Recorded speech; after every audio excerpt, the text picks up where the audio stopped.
नमस्कार दोस्तों, my study zone channel पर आपका स्वागत है। हम पढ़ रहे हैं गुप्त उत्तरकाल, एंसेंट हिस्ट्री का ये पार्ट है। ठीक है, जिसको वर्धन वंश भी बोला जाता है, क्योंकि गुप्त काल के बाद वर्धन वंश है वो सबसे ज़्यादा शक्तिशाली होता है। ठीक है, आज हम पढ़ेंगे 647 ईस्वी तक के टाइम पीरियड को। तो चलो वीडियो स्टार्ट करते हैं। अगर यदि आप हमारे चैनल पर नए हैं तो हमारे चैनल को सब्सक्राइब करें और हमारी वीडियो को लाइक और शेयर ज़रूर करें।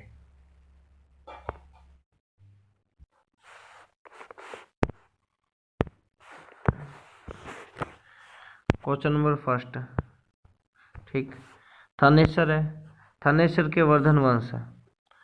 जो थानेसर है उसका वर्धन वंश था पुष्यभूति वंश भी बोलते हैं इसको, वर्धन वंश भी, दो नाम है इसके। की स्थापना किसने की थी? इसकी स्थापना पुष्यभूति वर्धन ने की थी। पुष्यभूति वर्धन ने इसकी स्थापना की थी। ठीक है, अगला क्वेश्चन है क्वेश्चन नंबर 2। ये राज्य है और उसकी राजधानियां हैं, दोनों को सुमेलित करना है। वर्धन वंश है, इसकी राजधानी थानेसर थी। ठीक है, जो कि हरियाणा के अंदर है। ठीक है, और अगला है मोखरी। मोखरी वंश की राजधानी कन्नौज थी, जो यूपी के अंदर है। ठीक है, और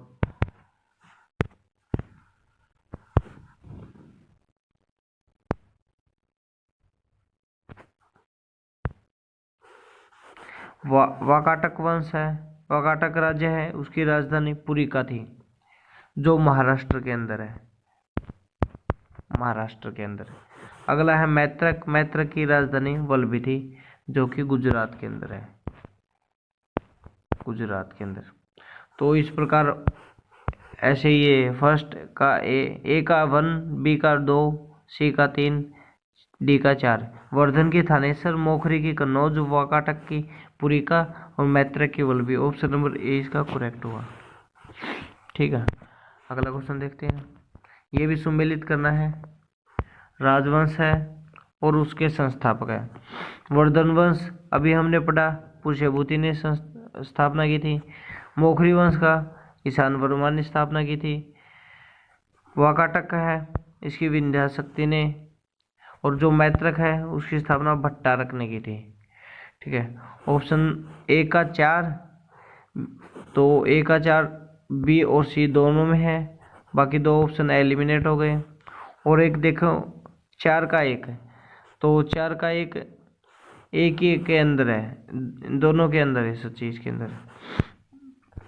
तो मोखरी का 2 गया, तो 4, 2, 3, 1, ये ऑप्शन नंबर 20 का करेक्ट हुआ। ठीक है, आगे बढ़ते हैं। अगला क्वेश्चन है, कदम्ब राज्य की स्थापना मयूर शर्मा ने की थी। ठीक है, उसने अपनी राजधानी बनाया था। उसने अपनी राजधानी वैजयंती या वनवास को बनाया था। वैजयंती या वनवास कहाँ पर है? ये है कर्नाटक, कर्नाटक के अंदर। कर्नाटक के अंदर है ये, कर्नाटक के अंदर वैजयंती या वनवास है, कर्नाटक के अंदर है। ठीक है, कन्नौज है, ये यूपी के अंदर है। बंगाल को आपको पता ही है, बंगाल। अगला क्वेश्चन, निम्नलिखित में से वह अंतिम बौद्ध राजा कौन था जो संस्कृत का महान और विद्वान और लेखक था? देखो, हर्षवर्धन है, ये सबसे लास्ट का है। कनिष्क भी पहले था, अशोक भी, बिंबिसार भी। हर्षवर्धन है, ये 606 से 647 तक राज करता है, इसका शासनकाल है। पहले ये शिव का भक्त था, शिव भक्त था, परंतु हवेन सेन के संपर्क में आने के बाद ये बौद्ध बन गया और महायान शाखा का संरक्षक बन गया। अगला क्वेश्चन है, हर्षचरित्र किसके द्वारा लिखी गई? जो हर्षचरित्र है वो बाणभट्ट के द्वारा लिखी गई थी। ठीक है, जो कालिदास है, कालिदास ने कौन सी लिखी थी? मालविका गिनमित्रम। और वाल्मीकि ने रामायण लिखी थी। वेद व्यास ने महाभारत को लिखा था। ठीक है, अगला क्वेश्चन, क्वेश्चन नंबर 7। हर्षवर्धन के समय में कौन सा चीनी यात्री भारत आया था? तो हवेन सेंग है, ये हर्षवर्धन के समय में आया था। फरियान है, चंद्रगुप्त सेकंड के बारे में आया था। और मेगास्थनीज है, ये चंद्रगुप्त मौर्य के बारे में आया था, के शासनकाल में भारत आया था। तो इसका ऑप्शन नंबर हुआ ऑप्शन नंबर डी, इसका करेक्ट हुआ हवेन सेंग। ठीक है, अगला है चालुक्य राजा पुलकेशिन द्वितीय को किसने पराजित किया था? चालुक्य का राजा है जो पुलकेशिन द्वितीय, वो चालुक्य के बादामी जो वातापी है उसका बहुत ही महान शासक हुआ था। वातापी के चालुक्य या बादामी के चालुक्य बोल दिए जाते हैं। और इसको भी पराजित किया था नरसिंहवर्मन प्रथम ने। ठीक है, जो कांची के पल्लव राजा थे, कांची का पल्लव। ठीक है, और इसी पराजय इसके दौरान नरसिंहवर्मन और पुलकेशिन द्वितीय के साथ युद्ध हो रहा था, तो इस उसी युद्ध में पुलकेशिन द्वितीय मारा गया था। ठीक है, अगला क्वेश्चन, किस व्यक्ति को अद्वितीय अशोक कहा जाता है? देखो ये हर्षवर्धन को ही अद्वितीय अशोक बोला जाता है, हर्षवर्धन को ही, क्योंकि अशोक के बाद संपूर्ण उत्तर भारत को एक इकट्ठा करने का प्रयास हर्षवर्धन ने किया है। ठीक है, समुद्रगुप्त है, ये समुद्रगुप्त को भारत का नेपोलियन कहा जाता। चंद्रगुप्त मौर्य ने मौर्य साम्राज्य की स्थापना की थी। स्कंदगुप्त है, इसके बारे में भीतरी अभिलेख इसके बारे में बताता है। ठीक है, जो भीतरी अभिलेख है वो स्कंदगुप्त के बारे में बताता है, और स्कंदगुप्त को स्कोप्रमन की उपाधि धारण की थी। अगला क्वेश्चन है क्वेश्चन नंबर 10, बाणभट्ट किस साम्राज्य के दरबारी कवि थे? जो बाणभट्ट है वो हर्षवर्धन के दरबारी कवि थे। ठीक है, कनिष्क है, ये कुषाण वंश का सबसे महान शासक हुआ है। कुमारगुप्त है, सभी ऑप्शन को हम करते चलेंगे तो पीछे के क्वेश्चन हमारे रिवाइज होंगे। कुमारगुप्त ने नालंदा विश्वविद्यालय की स्थापना की थी। और विक्रमादित्य ये एक पदवी धारण करते थे लोग, तो राजा टोटल 14 विक्रमादित्य हुए भारत के अंदर। ठीक है, इस प्रकार हम पीछे के क्वेश्चनों को रिवाइज करेंगे। अगला क्वेश्चन है 11 नंबर, हर्ष और पुलकेशिन द्वितीय के मध्य संघर्ष की जानकारी कहाँ से मिलती है? हाथी, ये एहोल अभिलेख है जिसका लेखक रविकीर्ति था। एहोल अभिलेख की जानकारी रविकीर्ति ने लिखा है, ये एहोल अभिलेख रविकीर्ति। ठीक है, एहोल अभिलेख रविकीर्ति जो बताता है कि हर्ष और पुलकेशिन द्वितीय के अंदर युद्ध हुआ था, और जिसके अंदर एकमात्र हार हर्ष की हुई थी। ठीक है, और ये कर्नाटका के अंदर है, एहोल अभिलेख है, ये कर्नाटक के अंदर है, ये कर्नाटक के अंदर है। अगला ऑप्शन देखते हैं हम, बी क्या है? बंसखेड़ा लेख है, ये यूपी के अंदर है, यूपी के अंदर। और ये हर्षवर्धन के बारे में जानकारी देता है, हर्षवर्धन के बारे में जानकारी देता है। ठीक है, और ऑप्शन नंबर सी है हाथी गुफा अभिलेख। हाथी गुफा अभिलेख है, ये खारबेल के बारे में देता है जानकारी, खारबेल। ठीक है, ये उड़ीसा के अंदर है, उड़ीसा। हाथी गुफा अभिलेख है, ये उड़ीसा के अंदर है, वर्तमान में उड़ीसा। उस टाइम कलिंग का था। ठीक है, और हवेन सेंग का वर्णन है वो हर्षवर्धन के बारे में जानकारी देता है। ठीक है,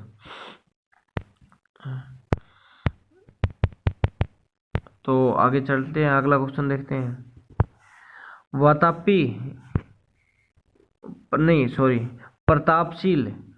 प्रतापशील हुनहरी केसरी महाराज नामक उपाधियां निम्न में से किसने धारण की थी? ये धारण करी थी प्रभाकर वर्धन ने। प्रभाकर वर्धन कौन था? राज्यवर्धन, और ये एक मिनट मैं आपको भी बताता हूँ। प्रभाकर वर्धन है, ये राज्यवर्धन और हर्षवर्धन का पिता था। ठीक है, ऑप्शन नंबर इसका बी करेक्ट है। ठीक है, अगला क्वेश्चन है, सम्राट हर्ष ने अपनी राजधानी थानेसर से कहाँ स्थानांतरित की? कन्नौज, यूपी के अंदर राजधानी लेके गया था ये। अगला है, सकल उत्तरापथ नाथ किसे कहा जाता है? ये भी हर्षवर्धन को कहा जाता है, क्योंकि संपूर्ण उत्तर भारत के ऊपर हर्षवर्धन का शासनकाल था, उस टाइम वो शासन था। अगला है, ह्वेनसांग ने किसे शिलादित्य कहा है? ह्वेनसांग है, उसने हर्षवर्धन को शिलादित्य कहा जाता है। ठीक है, और अगला नेक्स्ट क्वेश्चन देखते हैं। 16 गुप्त वंश के ह्रास के पश्चात अर्थात खत्म होने के बाद उत्तर भारत के में बड़े बाग को पुनर्गठित किसने किया? हर्षवर्धन ने किया था। गुप्त वंश के खत्म होने के बाद उत्तर भारत के बड़े बाग को एक शासन किया था हर्षवर्धन ने। ठीक है, अगला क्वेश्चन है, बंगाल का शासक हर्ष का समकालीन था। जो शशांक बंगाल का शासक, ये हर्ष का समकालीन था। ठीक है, और आगे देखते हैं अब हम।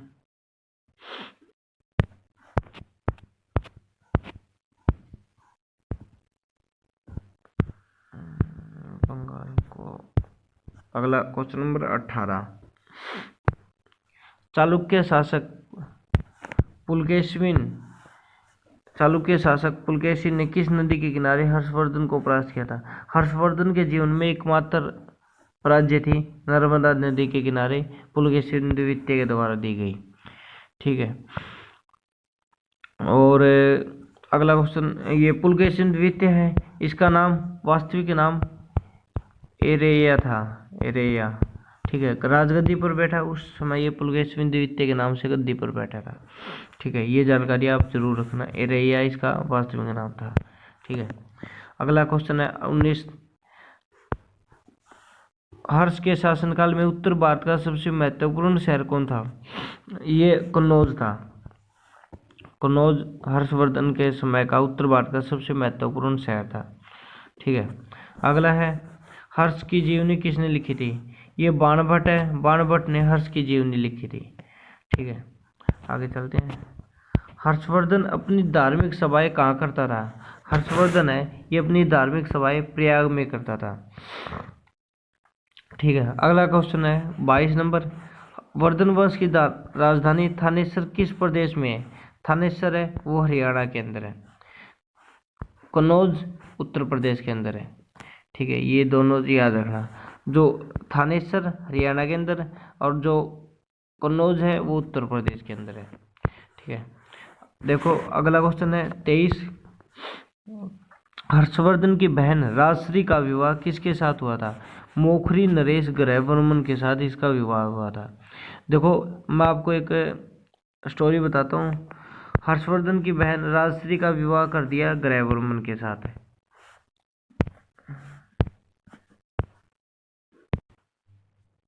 देखो जो ये ग्रहवर्मन है, इसकी हत्या कर देता कौन? मालवा नरेश देवगुप्त। तो अब हर्षवर्धन का जो भाई था राज्यवर्धन, वो जाता है और देवगुप्त को मार देते हैं।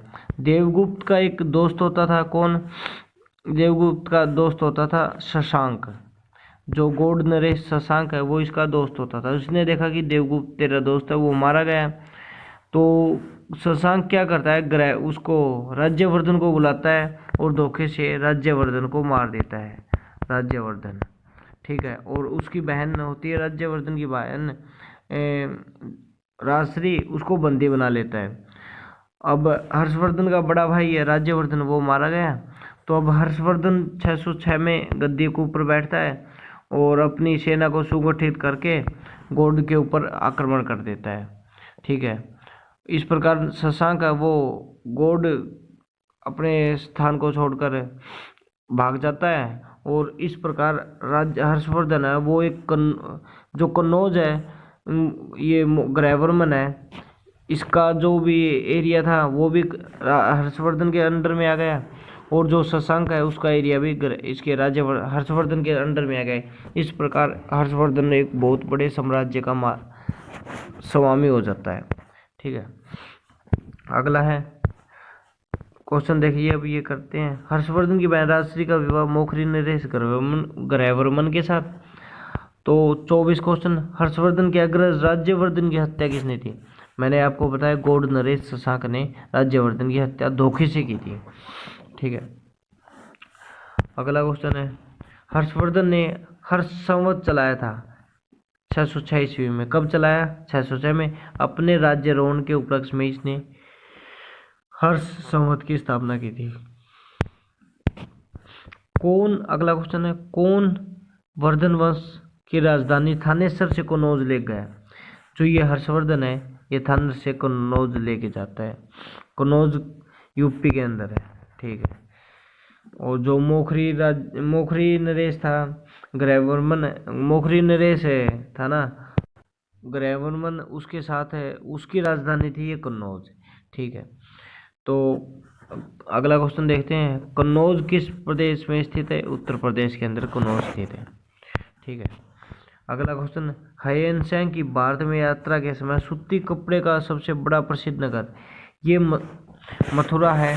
उस समय सूती कपड़े का बहुत ही प्रसिद्ध केंद्र था हयन सेन के समय। ठीक है, मथुरा जो यूपी के अंदर है। अगला क्वेश्चन 29, कवि बाणभट्ट निवासी था, ये थानेसर का था। हर्षवर्धन का राजकवि, हर्षवर्धन का राजकवि। ठीक है, अगला क्वेश्चन, नागानंद की रचना किसने की? हर्षवर्धन ने। नागानंद की रचना हर्षवर्धन ने की थी। ठीक है, और इससे अगला क्वेश्चन है, गुर्जरों को किस शासक ने पराजित किया? नहीं सॉरी, गलती हो गई। हर्षवर्धन के ने 2 महान धार्मिक सम्मेलन किए थे, वे कहाँ पर किए थे? ये किए थे कन्नौज व प्रयाग में, कन्नौज व प्रयाग के अंदर। ठीक है, कन्नौज व प्रयाग के अंदर 2 धार्मिक सम्मेलन हुए थे। ठीक है, अगला क्वेश्चन है, नागानंद रत्नावली और प्रियदर्शिका ये 3 बुक है, ये किसने लिखी थी? ये हर्षवर्धन ने लिखी थी, परंतु इसको एक किसी और के द्वारा लिखा जाता है कि इसने कुछ सिक्कों के लालच में आकर ये तीनों पुस्तकें हर्षवर्धन के नाम से लिखी थी। ठीक है, और अगला क्वेश्चन देखते हैं 33, गुर्जरों को किस शासक ने पराजित किया था? ये हर्षवर्धन ने पराजित किया था। ठीक है, नेक्स्ट क्वेश्चन, आज भी भारत में हेयन सांग को याद करने का मुख्य कारण है उसकी सीयू की रचना। हेयन सांग ने सीयू की लिखी थी जो भारत के हर्षवर्धन के राज्य के बारे में बताती है। ठीक है, अगला क्वेश्चन देखो क्या कौन सा आता है, क्वेश्चन नंबर 35, हर्षवर्धन की विजय जीवन में एकमात्र पराजय देने वाला पुलकेशिन द्वितीय कहाँ का शासक था? जो ये वातापी या बादामी का शासक था हर्षवर्धन, ये पुलकेशिन द्वितीय। ठीक है, हर्षवर्धन के जीवन में एकमात्र पराजय केवल एक बार हारा था, वो भी कब? 635 ईस्वी के अंदर। ठीक है, 635 ईसा के अंदर पुलकेशिन द्वितीय और हर्षवर्धन के बीच में युद्ध हुआ और एकमात्र हार हुई। अगला क्वेश्चन, हर्षवर्धन ने अपनी पुत्री का विवाह वल्लभी नरेश से किया, जो उसकी एक बड़ी कूटनीतिक उपलब्धि थी। वल्लभी नरेश का नाम क्या था? ध्रुवसेन द्वितीय। देखो, वल्लभी नरेश के साथ इसने अपनी पुत्री का विवाह कर दिया, तो इनके साथ इनके मैत्रीपूर्ण संबंध हो गए। अब वल्लभी नरेश से इनको कोई भी नुकसान नहीं हो सकता, क्योंकि ये इनके मित्र, ये इनके रिश्तेदार हो गए। इस प्रकार वह एक बहुत बड़े साम्राज्य को बढ़ाने में कामयाब हुआ। अगला क्वेश्चन है, 641 में किस चीन के राजा ताई त्सुंग के पास एक राजदूत भेजा? किसने भेजा था? ये हर्षवर्धन ने चीन के राजा ताई त्सुंग के पास एक राजदूत भेजा था। ठीक है, अगला क्वेश्चन, हर्षवर्धन के भारतीय मिशन के जवाब में चीनी सम्राट ताई त्सुंग ने 3 चीनी मिशन हर्षवर्धन के दरबार में भेजे, जिसमें से एक मिशन हर्षवर्धन के मरणोपरांत पहुंचा।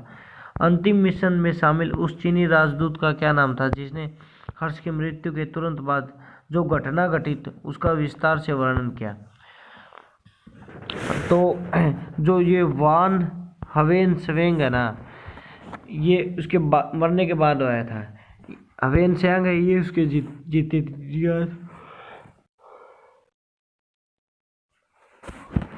तो ऑप्शन नंबर इसका कौन सा हुआ?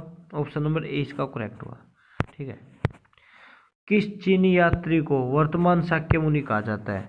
जो ये हवेन सांग है, इसको वर्तमान शाक्य मुनि या यात्रियों में राजकुमार कहा जाता है। हर्षवर्धन भारत में लगभग कितने साल रहा? जो ये हर्षवर्धन है, ये भारत में 14 साल है। 629 में ये चला था चीन से, 630 के अंदर भारत में पहुंच गया और 644 तक ये भारत में रहा। तो लगभग 14 साल ये भारत के अंदर रहता है। अगला क्वेश्चन है, हवेन सांग के समानार्थ एवं महायान के धर्म प्रचारक हर्षवर्धन ने कहाँ सभा का आयोजन 643 में करवाया था?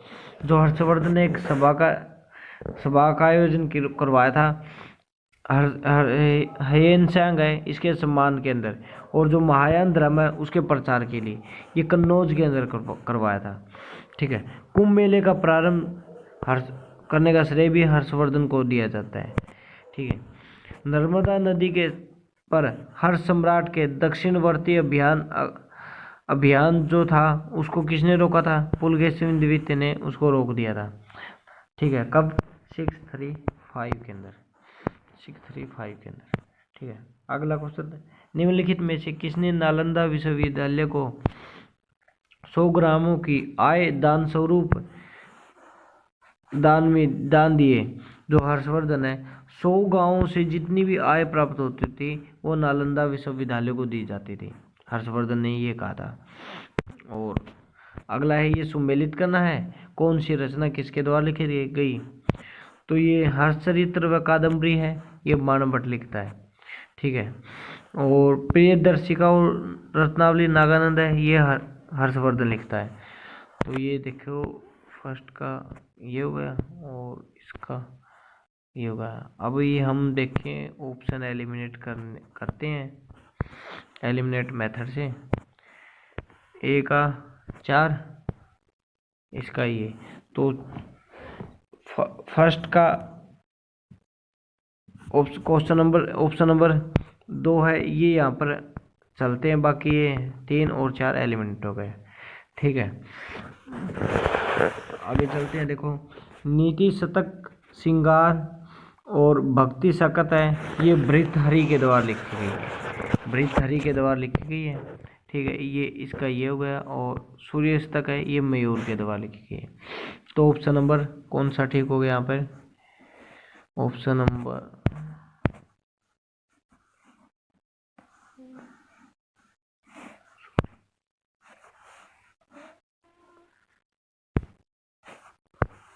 सॉरी, थोड़ा सा दिक्कत हो गई। ऐसे ये इसका और ये इसका, ऑप्शन नंबर ए इसका करेक्ट होगा। ठीक है। हर्षचरित्र कादम्बरी बाणभट्ट के द्वारा लिखी गई। नीति शतक, श्रृंगार शतक, भक्ति शतक भृतहरि के द्वारा। सूर्य शतक है, ये मयूर ने लिखा था। और प्रियदर्शिका रत्नावली नागानंद हर्षवर्धन के द्वारा लिखी गई है। ठीक है। अगला क्वेश्चन है, निम्नलिखित में से कौन हर्षवर्धन के दरबार से संबंधित नहीं है? जो कालिदास है, ये हर्षवर्धन के दरबार से नहीं है। कालिदास इससे पहले के लेखक हुए। जो मयूर, भृतहरि, बाणभट्ट, ये तीनों ही हर्षवर्धन के दरबार से संबंधित है। तो इसका ऑप्शन नंबर बी करेक्ट है। अगला क्वेश्चन देखते हैं। हर्षवर्धन ने किसी नवीन शासन प्रणाली को जन्म नहीं दिया। ठीक है। को ऑप्शन, हर्षवर्धन ने गुप्त शासक की जो प्रणाली थे उसके उनमें कुछ संशोधन किया और उन्हें कोई अपनाया था। तो ठीक है, दोनों ही ठीक है। ऑप्शन नंबर ए इसका करेक्ट होगा, क्योंकि जो आर है वो ए की व्याख्या कर रहा है। आर है वो ए की व्याख्या कर रहा है। ऑप्शन नंबर ए इसका करेक्ट होगा। ठीक है। आगे चलते हैं 48 क्वेश्चन नंबर, ये सुमेलित करना है। जो अवंती है वो किसे कहा जाता था? हर्षवर्धन का प्रधानमंत्री को अवंती बोल जाता है। सेनाद है वो महान सेनापति होता था, और कुलंत होता है वो सेनापति अशव सेना का सेनापति होता था कुलंत। उपयुक्त सभी इसके ठीक है। ऑप्शन नंबर डी इसका करेक्ट हुआ। ठीक है, आगे चलते हैं 49। किसका कथन है? भारत के लोग गर्म मिजाज के हैं, उन्हें जल्दी गुस्सा आता है, परंतु ईमानदार होते हैं। भारतीय स्वच्छता प्रेमी है। ये हवेन सिंह ने कहा है। ठीक है, वो भारत आया और भारत का वर्णन करता अपनी पुस्तक CU के अंदर। अगला है, अगर हार का अर्थ क्या है? अगर हार का अर्थ है ब्राह्मणों को दिया जाने वाला कर मुक्त भूमि अनुदान। जो ब्राह्मणों को दान में दी जाने वाली भूमि है जो कर से मुक्त होती है, उसको अग्रहार बोला जाता है। ठीक है, अगला क्वेश्चन है, घंटी यंत्र या तुला यंत्र किसे कहा जाता है? जो खेतों में सिंचाई के लिए टाइम का यूज किया जाता था कि किसको कितना पानी लगाना है, किसके खेत में कितनी देर तक नहर का पानी जाएगा, उसे घंटी यंत्र या तुला यंत्र बोला जाता था। ठीक है, अगला क्वेश्चन 52 नंबर, दक्षिण भारत के संदर्भ में एरी पत्ती का अर्थ क्या है? जो दक्षिण भारत है उसके अंदर एरी पत्ती का क्या अर्थ है? ये जलाशय की भूमि होती थी ना, जिस भूमि पर जलाशय बनाया जाता था उसे एरी पत्ती बोलते थे। ठीक है, ऑप्शन नंबर ए करेक्ट हुआ। 53 क्वेश्चन नंबर, हर्षवर्धन के काल में भू राजस्व क्या था? भू राजस्व है वो 1/6 से लेकर 1/10 तक। जो अच्छी भूमि होती थी उसके ऊपर 1/6, उससे कम होती थी उसके पास उस पर 1/7, अंतिम लास्ट होता था वो 1/10 होता था। कि जो भाग हुआ है उसका 10वां हिस्सा हर्षवर्धन के खजाने के अंदर जाएगा। अगला है, मोखरी शासकों की राजधानी थी। जो मोखरी शासक है उसकी राजधानी कौन थी? जो मोखरी शासकों के, देखो राजश्री का विवाह मोखरी शासक ग्रैवनमन के साथ हुआ था।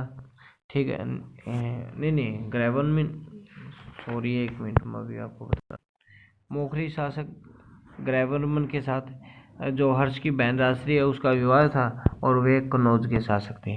और तो इसका ऑप्शन नंबर बी करेक्ट हुआ। ठीक है, और एक और क्वेश्चन है मेरे पास, CU की नामक पुस्तक किसने लिखी थी? तो इसका आप सभी को पता है, CU की किसने लिखी थी? हवेन सिंह ने।